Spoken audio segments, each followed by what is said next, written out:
मेरा नाम कविता है और मेरी जीवन यात्रा बहुत अनोखी रही है। मेरी शादी तब हुई जब मैं मात्र 18 साल की थी। उस समय मुझे जीवन के संघर्षों के बारे में बहुत कम जानकारी थी, लेकिन जैसे जैसे समय बीतता गया मैंने हर उतार चढ़ाव का सामना किया और सीखा कि संघर्ष और प्रेम से हर मुश्किल को पार किया जा सकता है। मेरी उम्र से काफी बड़े और बहुत ही अच्छे और जिम्मेदार व्यक्ति से मेरी शादी हुई थी। हमारे बीच का प्रेम बहुत गहरा था। हम दोनों ने मिलकर अपने परिवार को खुश रखने की पूरी कोशिश की। 2 साल बाद हमें एक बेटा भी हुआ और मैं मां बन गई। उस समय मैं केवल 20 साल की थी और मेरा बेटा मेरे लिए किसी उपहार से कम नहीं था। मैंने उसे अपनी दुनिया मान लिया और उसकी परवरिश में कोई कमी नहीं छोड़ी। जैसे जैसे मेरा बेटा बड़ा होता गया, मेरे पति और मुझे परिवार के लिए कड़ी मेहनत करनी पड़ी। फिर एक दिन अचानक मेरे पति का निधन हो गया। यह मेरे जीवन का सबसे बड़ा सदमा था। मैंने कभी सोचा भी नहीं था कि मेरी दुनिया इस तरह से बदल जाएगी। मेरे सामने एक नया संघर्ष था।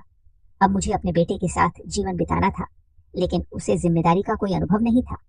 उसने हमेशा अपने पिता के साए में जीवन जिया और कभी कल्पना भी नहीं की थी कि एक दिन उसे परिवार का बोझ उठाना पड़ेगा। मेरे पति के जाने के बाद घर की सारी जिम्मेदारी मेरे बेटे पर आ गई थी। मैंने उसे समझाया कि अब समय आ गया है कि वह अपनी जिम्मेदारियों को निभाए। यह सब उसके लिए नया और मुश्किल था। हमारा घर बहुत बड़ा नहीं था, केवल 3 कमरे थे और बाहर का आंगन भी बहुत छोटा था। घर में सिर्फ एक ही बाथरूम था और मेरी आदत थी कि मैं रोज नहाने जाती थी, लेकिन जब से मेरे पति इस दुनिया से चले गए हैं, नहाने के दौरान मुझे कुछ अजीब सा लगता है, जैसे कोई मुझे देख रहा हो। एक दिन मुझे ऐसा महसूस हुआ तो मैंने बाहर देखा, लेकिन वहां कोई नहीं था। मैंने सोचा कि शायद यह मेरा भ्रम है, लेकिन दूसरे दिन भी ऐसा ही हुआ। अब मैं इससे काफी परेशान थी, लेकिन यह ऐसी बात थी जो मैं अपने बेटे रवि से भी नहीं कह सकती थी। रवि एक सुंदर और आज्ञाकारी बेटा था, लेकिन उसने कभी मेहनत नहीं की थी। हालातों ने उसे मजबूर किया कि वह कड़ी मेहनत करे और इसी वजह से वह इन दिनों बहुत चिंतित रहने लगा था। एक रात वह मेरे पास आकर बैठा और कहने लगा, मम्मी, मैं बहुत चिंतित हूँ। हम 2 लोग हैं, लेकिन अभी भी इतने सारे खर्चे हैं। पापा ने सब संभाला था। मैंने कभी सोचा भी नहीं था कि यह इतना कठिन हो सकता है। शुक्र है कि घर हमारा अपना है। मैंने उसे समझाया, बेटा घर हमारा है, लेकिन इस घर का रखवाला भी करना होगा। अगर समय पर देखभाल नहीं की तो यह भी खराब हो जाएगा। उसने सिर पकड़कर कहा, अब क्या करें? फिर उसने कहा, मेरे ख्याल से आप मेरी शादी करा दीजिए और दहेज के पैसे से हम घर की मरम्मत भी कर लेंगे और थोड़ा कारोबार भी कर लेंगे। जब मैंने उसकी यह बातें सुनी तो मुझे बहुत आश्चर्य हुआ। मैंने उसे डांटते हुए कहा, मैंने तुझे कभी यह सब नहीं सिखाया है। दहेज मांगना अच्छी बात नहीं है। तुम्हारे पिता ने भी कभी मेरे माता पिता से एक पैसा नहीं लिया था और जिसने भी तुझसे यह बातें की हैं, वह मुझे बिल्कुल भी नहीं है। मैंने उसे आगे समझाया, किसी की बेटी को घर लाना कोई छोटी बात नहीं है। वह भी एक जीवित इंसान है, उसकी देखभाल भी करनी पड़ेगी। तुम्हारे पिता बहुत अच्छे इंसान थे और मैं चाहती हूँ कि तुम उनसे भी अच्छे बनो। अगर तुम्हें कुछ करना है तो मेहनत करो और खुद ही कुछ हासिल करो। मेरे बेटे ने मेरी बातों को सुना, लेकिन वह दुखी हो गया। उसने कहा, मम्मी, खर्चे बहुत हैं। मैं तो बस आपसे अपने दिल की बात कर रहा था और आपने इतना लंबा भाषण दे दिया। ठीक है, मेरी अभी शादी मत कराओ। मैंने कहा, जब तक तुम्हारी पक्की नौकरी नहीं लग जाती मैं तुम्हारी शादी नहीं कराऊंगा। खेलना पड़ेगा। मैंने उससे पूछा, जुआ यह क्या कह रहे हो? उसने कहा, जुआ यानी कम समय में ज्यादा पैसा कमाने का तरीका। मैंने उसे समझाया, इससे कुछ हासिल नहीं होता। इंसान को हमेशा मेहनत करनी पड़ती है। उसके जाने के बाद मैं अकेली बैठकर सोचती रही। अब मुझे न केवल अपने बेटे की चिंता थी, बल्कि बाथरूम में जो अजीब सा डर और भावना हो रही थी, उसकी भी मुझे सच में अब शक होने लगा था कि क्या यह सब मेरा भ्रम है या इसके पीछे कोई सच्चाई है। फिर मैंने सोचा कि अगर मैं यह बात रवि को बताऊंगी तो वह और ज्यादा परेशान हो जाएगा। पति के जाने के बाद से मुझे बहुत अकेलापन महसूस हो रहा था। घर की दीवारें जैसे मुझे घूर रही थी और हर रात जब मैं बिस्तर पर सोने जाती तो ऐसा लगता कि कोई मेरे पास है। मैंने खुद को समझाने की कोशिश की, यह सब मेरे दिमाग का भ्रम है, लेकिन फिर भी डर मेरे दिल में गहरा बैठा था। अगले दिन सुबह मैंने सोचा कि मुझे खुद को मजबूत बनाना होगा। मैं अपने डर और चिंताओं को इस तरह नहीं छोड़ सकती थी। मैंने ठान लिया कि मैं अपने बेटे को सही रास्ता दिखाऊंगी और उसे मेहनत का महत्व समझाऊं। मैंने उसके खाने के साथ से बुलाया और कहा, रवि, मैं समझती हूँ कि तुम्हारे ऊपर बहुत दबाव है और यह सब तुम्हारे लिए नया है, लेकिन याद रखो, कोई भी बड़ी सफलता के लिए कड़ी मेहनत और धैर्य की जरूरत होती है। 100% शॉर्टकट से कभी कुछ हासिल नहीं होता, और अगर होता भी है तो वह ज्यादा समय तक टिकता नहीं है। मैंने उससे कहा, मुझे तुमसे बहुत उम्मीदें हैं और मुझे पूरा यकीन है कि तुम सही रास्ता अपनाओगा, चाहे उसमें कितनी भी मुश्किल क्यों ना आए। उसने बस सिर हिला दिया और खाना खत्म किया। मुझे पता था कि उसे समय की जरूरत है, लेकिन मुझे भरोसा था कि एक दिन वह मेरी बात समझ जाएगा। शाम को जब मैं फिर बाथरूम में नहाने गई तो वही अजीब भावना हुई, जैसे कोई मुझे देख रहा हो। इस बार यह ज्यादा डरावना था, क्योंकि यह अब रोज का अनुभव बन चुका था। मुझे लगा कि अब इसे नजरअंदाज करना सही नहीं है, इसीलिए मैंने तय किया कि अब इस बारे में कुछ कर चाहिए। फिर मैंने बाथरूम के हर कोने में जांच की, लेकिन कुछ भी असामान्य नहीं मिला। मैंने सोचा कि शायद यह मेरी मानसिक स्थिति का प्रभाव है, लेकिन वास्तव में ऐसा नहीं था। अगले दिन मेरी बड़ी बहन से मिलने एक औरत आई, जिसने पहली बार मेरे बेटे को अपनी गोद में लिया था। जब वह पैदा हुआ था, वह एक दाई थी। उसने कहा, तू समझ क्यों नहीं रही है कि जिन लोगों के साथ तेरा बेटा बैठता है वे अच्छे लोग नहीं है। उसने मुझसे कहा, क्या तू जानती है कि उसके दोस्त ने क्या किया? मैंने उसे कहा, अगर तुम मुझे बताओगी तो शायद मैं समझ पाऊंगी। उसने कहा, मुझे लगता है कि तेरा बेटा भी वही सब कर रहा होगा। मैंने तुरंत पूछा, तुम्हारा क्या मतलब है? तो उसने कहा, उसके कुछ दोस्तों ने एक लड़की के साथ। वह बोलती रही। तभी मुझे समझ में आया कि वह क्या कहना चाह रही थी। मैंने कहा, नहीं, यह गलत है, तुम झूठ बोल रही हो। उसने कहा, मैं झूठ क्यों बोलूंगी, पूरा मोहल्ला यह जानता है। अच्छा हुआ कि अभी तक तेरे बेटे के बारे में कोई खबर नहीं आई है। मैंने कहा, मेरा बेटा ऐसा नहीं कर सकता। उसने कहा, मैं भी रवि को जानती हूँ, वह ऐसा नहीं कर सकता, लेकिन जब वह ऐसे बुरे लोगों के साथ रहेगा तो कल को वह भी ऐसा ही करेगा, और अगर उसने कुछ नहीं किया तो उसके दोस्त उसे दोषी ठहरा देंगे और खुद बच निकलेंगे। वे बहुत अमीर लोग हैं, और हमारे जैसे गरीब लोग तो ऐसे मामलों में हमेशा फंस जाते हैं। उसकी बात बिल्कुल सही थी, अमीर लोग अक्सर बच जाते हैं और गरीब लोग पुलिस के हाथों पकड़े जाते हैं। शायद इसी कारण से मेरा बेटा ऐसी बातें करने लगा था। वह अक्सर कहता था, मैं जुआ खेलूंगा। एक दिन सुबह सुबह मैं बाथरूम में नहाने गई तो मुझे लगा कि मेरे पास कोई खड़ा है। मेरे चेहरे पर साबुन लगा था। मैं अपनी आंखें नहीं खोल सकती थी, लेकिन अचानक मुझे किसी की सांसों की आवाज सुनाई दी, जैसे कोई पास में सांस ले रहा हो।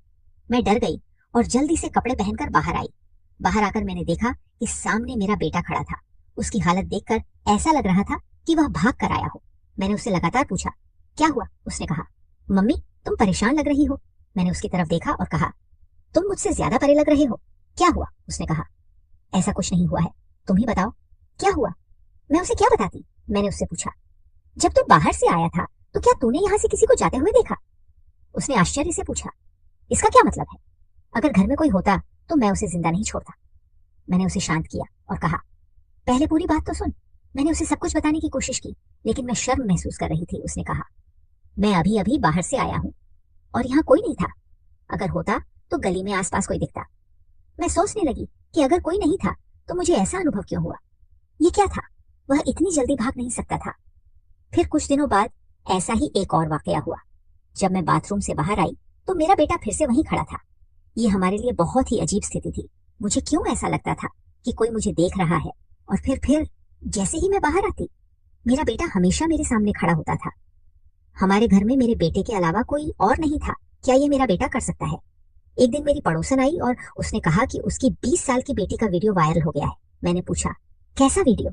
उसने कहा, वही वीडियो जो इन दिनों वायरल हो रहा है और तहलका मचा रहा है। मैंने कहा, यह तो बहुत ही बुरा है। उसने कहा, तुझे पता है कि वीडियो किसने वायरल किया? यह सब सुनकर मैं आश्चर्यचकित हो गई और सोचने लगी कि यह समाज किस दिशा में जा रहा है। उसने कहा कि रेखा का वीडियो उसके पति ने वायरल किया है। दोनों यानी रेखा और उसका पति इस मामले में शामिल है।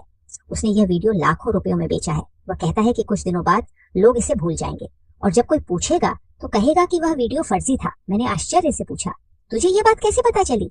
उसने कहा, यह सब अब आम बात हो गई है। एक पति सिर्फ पैसे कमाने के लिए अपने पत्नी का वीडियो वायरल कर रहा है। हाँ, हम नहीं जानते कि समाज किस दिशा में जा रहा है। हमें बस अपने बच्चों का ध्यान रखना चाहिए। उसकी भी एक युवा बेटी थी जिसका नाम पूजा था। वह चाहती थी कि पूजा की शादी मेरे बेटे रवि के साथ हो। पूजा भी मुझे बहुत पसंद थी। जब मैंने इस बारे में रवि से बात की तो उसने कहा, लड़की बुरी नहीं है, लेकिन मेरी एक शर्त है। मुझे यह पसंद नहीं है कि हमारे जैसे गरीब का अमीर परिवारों में शादी हो। मैंने उसे समझाया, इस तरह की बातें मत कर। फिर कहने लगा, गरीब के घर में गरीबों की बेटियां ही आती हैं। अमीरों की बेटियां गरीबों के घर में टिक नहीं पाती। मेरा बेटा कब इतना बदल गया, यह मैं समझ नहीं पाई। मैंने उससे कहा, पहले एक अच्छी नौकरी कर ले, फिर मैं तेरा विवाह पूजा से कर दूंगी। पर ज्यादा समय नहीं लगेगा, क्योंकि पूजा भी अब युवा हो चुकी है और अब तेरे पिताजी भी इस दुनिया से चले गए हैं। इसलिए अब तुझे ही सब कुछ देखना पड़ेगा।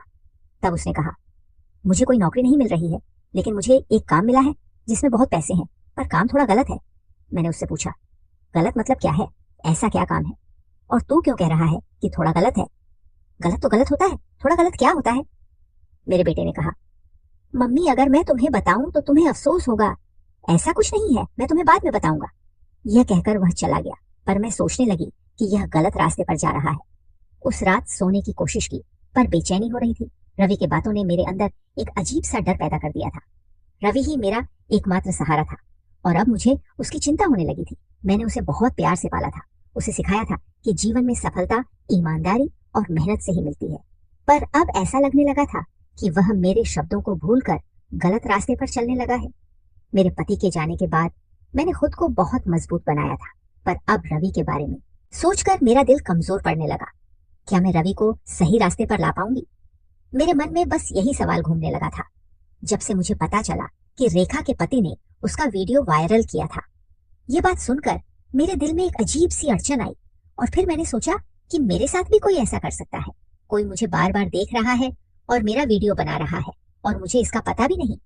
ये सोचकर ही मेरा दिल दुखने लगा। मैंने अपना पूरा जीवन अपने पति के साथ बहुत अच्छे से बिताया था। मैं एक शरीफ औरत थी, और अब इस उम्र में अगर मेरे साथ कुछ ऐसा हो जाता तो मैं क्या करती? अगर मेरे जवान बेटे को पता चल जाता कि यह सब कौन कर रहा है, तो वह चुप नहीं रहता। यह सब सोचकर मुझे बहुत डर लगने लगा था। मेरी उम्र अभी सिर्फ 36 साल थी, और मेरा बेटा अभी अभी जवान हुआ था। मैं उसकी शादी कराना चाहती थी। एक बार जब मैं नहा रही थी तो मैंने बाथरूम में बारी के पास कपड़े रखे, लेकिन जब मैं बाहर आई तो कपड़े अपनी जगह से हटे हुए थे। आज मैं घबरा गई, मेरे साथ यह सब कर रहा था कौन? पर यह सोचने वाली बात भी थी कि किसी को यह कैसे पता चलता है कि मैं कब नहाने जाती हूँ, क्योंकि मैं किसी एक समय पर तो नहाती नहीं थी। कभी सुबह, कभी दोपहर, और कभी खाना बनाने के बाद नहाती थी। गर्मी के मौसम में तो मैं दिन में 2 बार नहाती थी, क्योंकि मुझे बहुत गर्मी लगती थी और मैं अपने मन को साफ और तरोताजा रखना पसंद करती थी। मैं समझ नहीं पा रही थी कि क्या हो रहा है, लेकिन मैंने तय किया कि अब मैं अपने बेटे से इस बारे में बात करूंगी। मैंने उससे यह बात कभी नहीं कही थी, लेकिन अब मैंने उससे कहा, जब मैं नहाने जाती हूँ तो ऐसा लगता है कि कोई मुझे देख रहा है। मुझे शक है कि यह किसी खिड़की या छत की रोशनदान की तरफ से हो रहा है। मैंने सोचा था कि यह सुनकर मेरा बेटा गुस्से में पागल हो जाएगा और कहेगा, कौन है यह, चल इसे ढूंढ निकालेंगे, और उसे छोड़ेंगे नहीं। लेकिन उसकी प्रतिक्रिया ने मुझे आश्चर्यचकित कर दिया। उसने सिर्फ इतना कहा, कोई बात नहीं, आपने शायद गलती से देखा होगा, इसे छोड़ो, चिंता करने की जरूरत नहीं है। मुझे हैरानी हुई कि उसने इस बात को इतनी हल्के में क्यों लिया।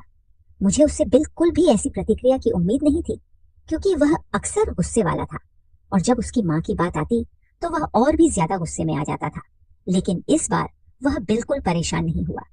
मुझे ऐसा लगा कि शायद उसे परवाह ही नहीं है। उसकी इस प्रतिक्रिया के बाद मैंने फिर से यह बात न करने का फैसला किया और सोचा कि मैं खुद ही पता लगाऊंगी कि यह सब कौन कर रहा है। अगले दिन मैंने अपनी योजना के मुताबिक काम किया। मैं रोशनदान के पास खड़ी होकर यह देखने लगी कि कोई मुझे देख रहा है या नहीं। फिर मैंने देखा कि वहां से शरीर का कुछ हिस्सा दिखाई दे रहा था। मेरा दिल तेजी से धड़कने लगा। जो मैंने देखा उसे देखकर मेरी आंखें चौड़ी हो गई। वहां एक आदमी खड़ा था जो अपना चेहरा छुपाने की कोशिश कर रहा था। वह धीरे धीरे ऊपर की तरफ जा रहा था, जैसे कोई रोशनदान से निकलने की कोशिश कर रहा हो। मेरा दिल बहुत तेजी से धड़कने लगा और मैंने तुरंत खुद को छुपा लिया। अब मुझे यकीन हो गया था कि मेरा शक सही था। कोई मेरी हर हरकत पर नजर रख रहा था। अगले दिन मैंने अपने दोस्त से कहा कि मुझे एक कैमरे वाला फोन चाहिए, क्योंकि मुझे कुछ रिकॉर्ड करना है। उसके पास फोन था, लेकिन मेरे पास नहीं था। उसने कहा, मैं तुझे 1 दिन के लिए अपना फोन दे दूंगी, पर पहले बता कि बात क्या है। मैंने कहा, अभी मैं कुछ नहीं बता सकती, तुझे बाद में बताऊंगी। मैंने अपनी दोस्त से फोन लिया और उसे ऐसे